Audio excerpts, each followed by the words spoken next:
Tokko waa'ee obboleettii teenya siyaasiyaat lafa isiin irraa buqqaate lafa san irratti warri isaanii lafa isiin lubbuun isiitti baate kan warri isaaniitiif maatiin Awo nam isiin jazba irraa da dhaggeeffadhu. buqqaate Dubbii gaba simishirii ani hin dubbannerra. Maara nurraa mut gara dhoyaa koyi nurraa taa'i waan namni haasa'u dhaggeeffadhu. dhaggeeffadhu Me dabaa. burka disi muti burka muti ngoni me ana rafsu disi. Burka Ngoni na me tilisa. disi me Dhaggeeffadhu. Me burka Viidiyoon disi banneen. muti irraa qaban burka. Arrabsuun Nasi turre muti irraa qaban. maaliif arrabsitaa dhalaa arrabsitanii jeemaniin dubbadde maan banina mummurtanii arraba namni arrabse qofa wanni gootuun maali? Dinaawal osoo beektu viidiyoo dhumarra jirtu dhala arrabsitaa dhalaan arraban taatu jee kasharmaa kee lolu ture eenyu?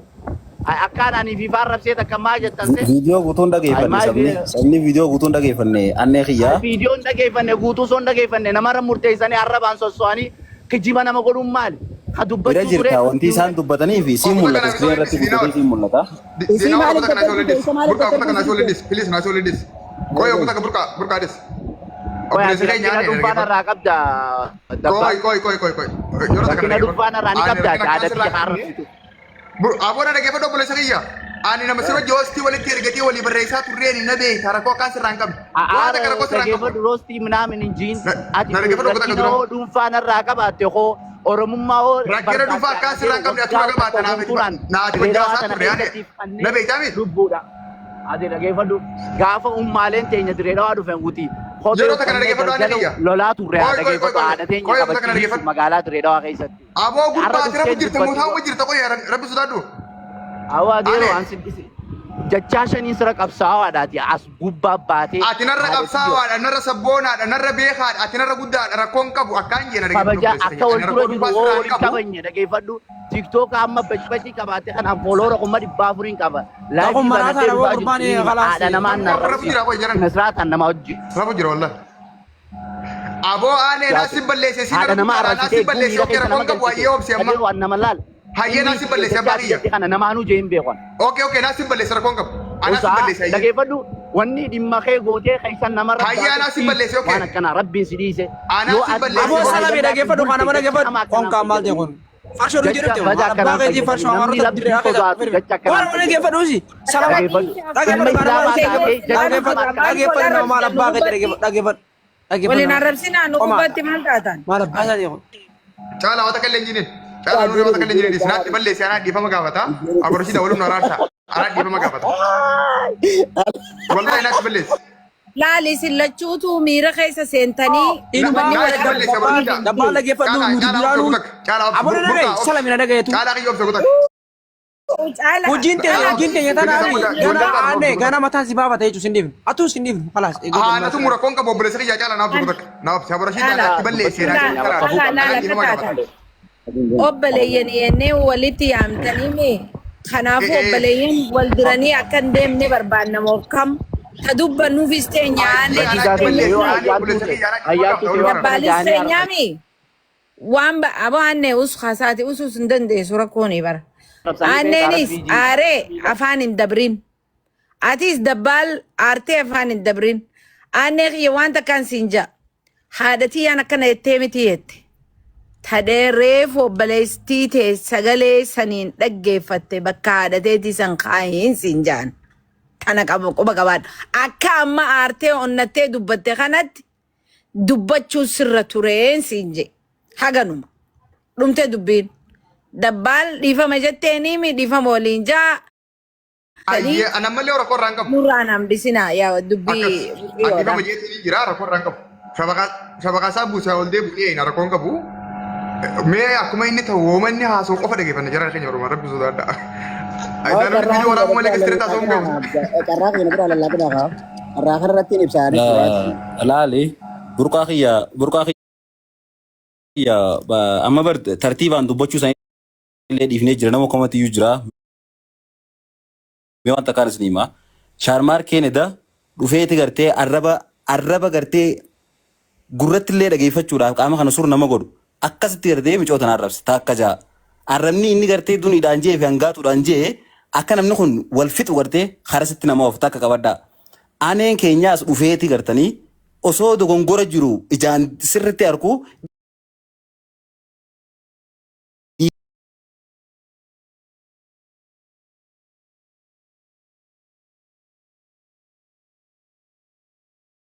biratti hin deebine ajandaa godhachuu hin qabnu takka yoo danda'ame shaarmaarkeen haa dhufee asirratti gartee dhiifama juu yoo san hin taane ammoo namuugaa ni beeka akka mala. Hai, ani Anti yam fedu. Kami namni tokko si dawee dhufee na haraatu. Abarashita jedham. Maal jechuudha? Keeysan jiru Oromooti namni 1700 moo maaltu as jala jira. An keeysan jiru.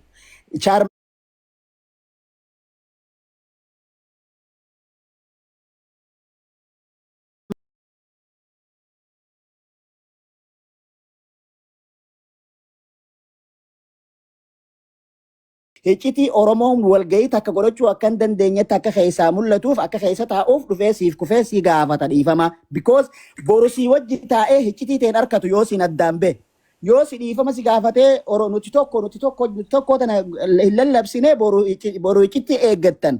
Ifiif walit dhuftan wal mari'ata ijoollee Oromoo wal mari'atee waa godha wal mari'atee waa furmaata barbaaddata jettu. Iccitii baasee gurguratu san iccitii baasee saba isaatiif hojjetu sanii jalaa bada waan ta'eef dhugaa si gaafata dhufee dhiifamaa miti siif qaala dhufee. Wallahi amma inni dhiifama si gaafachuu miti mootummaan inni deeggaru yookaan Soomaalonni inni taa'uuf sangartee isa kana erganii dhiifama akka gaafatu ni godhan isaan sanuu because Never burqaa kiyyaa shaarmaarkee mitiiti shaarmaarkee mitiiti asiin booda ijoolleen teenyaa wartane miti ijoolleen teenyaa hoo waa'ee eenyummaa lafaatii fi waa'ee siyaasaa irratti agartee booma takkaa dubbachuun qaban ani irraa eegale jechuudha. Shaarmaarkee foku jiraa dhiisa shaarmaarkee barii aduu hin beeknellee bartanii miti teenyaa hoo asiin booda agartee dubbachuun qabdu maaliif hin beekan ni borcan tartiibatti dubbatanis hin beekan nama bira dubbatanis hin beekan dubbiin bakka irraa eegaltee bakka itti booda galuu deemtullee hin hubatan saniif hundi isaaniitu wartee stop tapha keessa shaarmaarkeen ammoo asirra yoo dhufu taate waan arrabseef gaafatama malee dhiifamni inni hawaasa gaafatee gartee hawaasni irra dabruuf hin jiru sanirraa dubbachaa jiru. Burqaa carraanaa kan nama guutaa kan ni torkiin qabu warree. Ayah Frodo ya bos. Uguta kata dekat takka waan hin geenye takka tilipsa. Dengada wana kadiro datu mana sari dake. Mana obboleetii teenya nasiyaa duutee faa dake. Ballama tokko seene. Ballama Oromoon gurra qaarsi dhageeffatu sirritti. Akki jeeni torbaan tokko ji'a tokko naa kannaadhaa jeen. Maal nu gootaa jennaan lafaan isinii kannaa lafa itti galtan isinii kannee bakka sanarratti akka nagaan jiraattan isin godhaa jeen.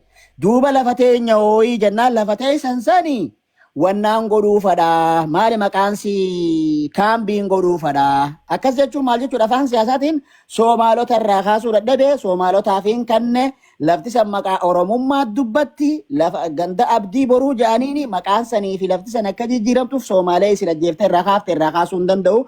Bakka birootiin lafa Oromoota biroo bakka isinii buusaa lafti dilaa jira Oromoo harka qalleeyyii dilaa jiratanii irraa kaasuu tanii waa takka irraa kaasuu jeen. Gurra isin calaw.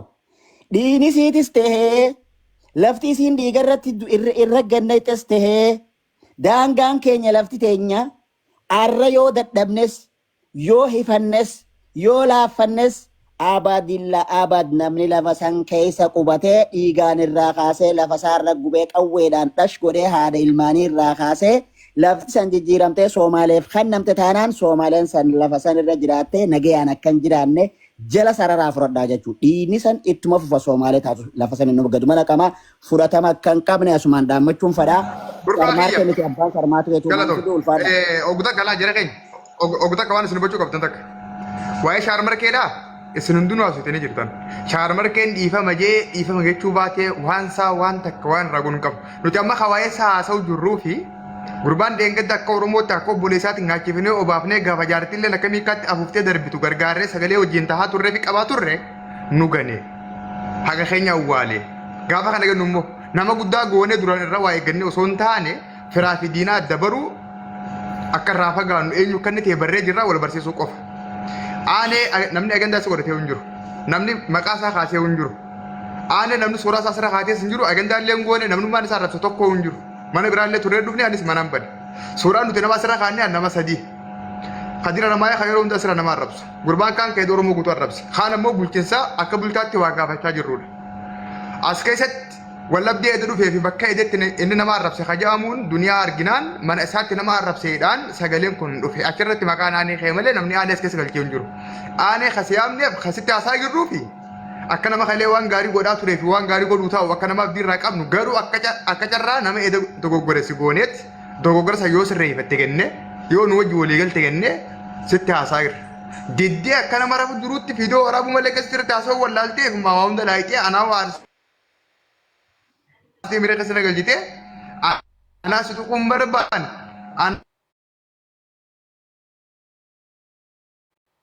Ina mo single amma yoo diddee nama arrabsite ta'e yoo diddee Oromoo xiqqeessite ta'e naanis nama garuu yoo tasgabbooytee dhiira taatee yaaddee hojii gaafattee nama wajjin jiraachuudhaaf filatte ammas nan hojii bakkee qabu hin jiru waan nufaata akka sirraa hin qabnu arraboo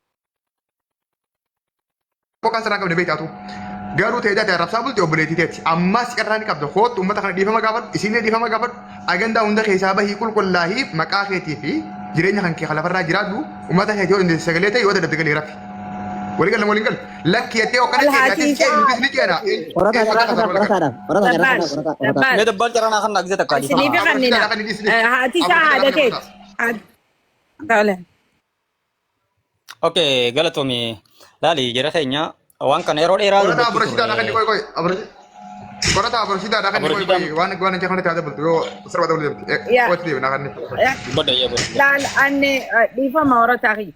Anne yoo as jala jiraatte dandachi muraniin dhiigu laal hidda muranii dhiigaa. Akkuma kalee ati miira keessa seentetti dabbalama yoo miira keessa seene bakka kalee gatteesseef laaltee gamana taa'u sirra jira. Haati see haadha isaati haadha arrabsuun yakka dubartii arrabsuun ni eeggamti dubartii malee afaan ittiin dabaru. Wanni akkana wal geenyee dubbannee ani bakka akkana keessa leenseen waa'ee dubartii guute irraa kan dhabamuun feene ni beekta. Ani siin arrabsaa dhiisaadha isin lameen obbaleeyyanii dhiifama siin je'ee jira. Hanga namni si guddisu takka if guddisi. Ammallee deebiin dhiifama jaara burashida ani naari rakkoo qabu ammallee naasi balleessee dhiifama ammallee ni gaafadhaan osoo na bira giraatee dhunga dheetti si gaafadhaa'u habiibi kiyya nan beektu malee an gurguluudha waan takka sirraan qabu. Anneen takka daawwachi jira ol naqaa annee afaan kee kontiroola godhuu yoo dandeesse agartee miira keessa akkasitti if darbitee hin sasseeniini. Namni guu aaree bakka waallee dubbataa jettee akkan dubbanne if eeggatu. Akkasumatti dabbaalilleen if eeggachuu qaba. Bakka kana nagaya buusuudhaafi nuti waan dhabne harkachuudhaaf ofarraa dubbachuu feena. Dhumte dubbiin. Sharmaarkeedhaa guduun faachi kaaya. Wanni kaayyatanii na joottu beek. Ni eegganna. Yerooni. Gashiitaa keenya ni beekta ganda kiyyaas atumaan nu guddise utiin gonallee ganda ragaarratti siin nu guddise ni beekta. Waa'ee isaanii naan hin geenye jee dubbadhe amma kabajaan over taate laal kabajaan tuqamuu bira kutte.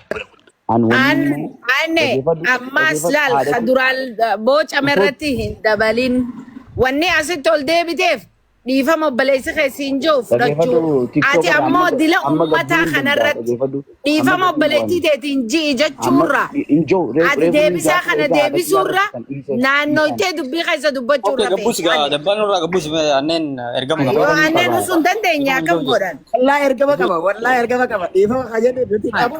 Anne ati dhiifama jechuun maasii huuti maaliif hin jenne dhiifama. Wah, silatu asih boda. Lola tak kabar baru. Ane wan teriak asal isa. Rakon kap. Ana simbu sebur kan. Laki ane nafan isa lagabu undor kujuran. Akka inni are mira kaisa sene wanjenen afaan kabujur. Malif jechi jamen debu. Yo kana dide tafufu. Ane tifufu. Rashida sin kabaja dubbi gama simmichina rami rabbi kaisa fakkaisu hadif. Isin sabunummaa fi kana fakkaisu hadif. Unat dhugaan isinii maami. Ane afaan kee keessaaf hamtuun hin bahin jechuun fakkeessuudha. Marra biqiltoota. Keessan keessaa beeti kiyya keessaa caljeeta. Siin ani waan siin jee. Obboleessa keetii siin jee dhiifama gussatii irra deemee siin jeeti ni dhageessa. Rabbi umrii sinaa dheereessu haqa keessa rabbi sinii kan. Assalaamu alaikum. Wa alaikum assalaam wa rahmatullah. Bakka hanganaan barbaada barsiisatti eegalatoon hanganumaan uummata kanarra barbaadaan waliin galle amma ane amma feetu dachii seeni feetu samii seeni salaamu alaikum dhumatti Obboleetti teenya duniyaa dhiifama si arrabsanii si dhiisanii waa takka waan si godhan hin qabani si galmo si galu. Kanaaf irra laalini calma jiyyatumaan jala gali burqaa fi qorataan beekaatiin isin buuse. Mucuma gurbuma kanaan akka inni ta'uu fedhu laala geetiin beekaa isin buuse isinitti haragee akka inni ta'uu fedhu argeetiin jira haa deemu isaa. Yaa beekaatiin isin buuse qorataa ol deebi. Duniyaa fi dhaamsa qaba san booda isinirraa hin gabbaa duniyaa namni tokko waan arraba isa fakkaatu afaan isaa keessaa gabbaasa. Sin fakkaattu dubbiin sin madaaltu. Waan kana ta'eef ittiin dhaammotiin hanqanaan sii dhaamaa namni hanga miizaanuu danda'u hanqaif miizaanuu danda'u takka dubbii isaa baasa. Hogguu afaan bane surrii isaa keessaa waan bahu agartaa jechuu barbaadeeti. So kantiibaallee hin kabajneenni nuti kantiibaan kantiibaa keenyaa kabajaa qabnaa fi haqa ilmaan Oromoo dachii isaaniitii fi dhiiga keenya gaafachuu arraas boruus mirga guutuu qabnaa ni gaafan. Kanan isiniin jaa galatoomaa ijoollee horaa bulaa deebanaa nageet. Galatoomi meta baa kirana kan digite takka difama hinaare. Duniyaa laata batoo qoyaa pilis yoo takka. Dubbatti Qorataa qoya mallee. qorataa kan oogu takka dhaabaa adda adda ta'e qorataa Uummata kanarratti waa eegattu isinis obsaaf yoo takka.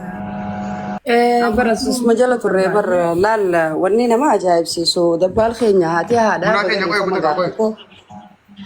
Munaa keenya qoya itti deebita uummata kanarratti waan takka eegattu. Wanta kana jechuun barbaada. Isin hundinuu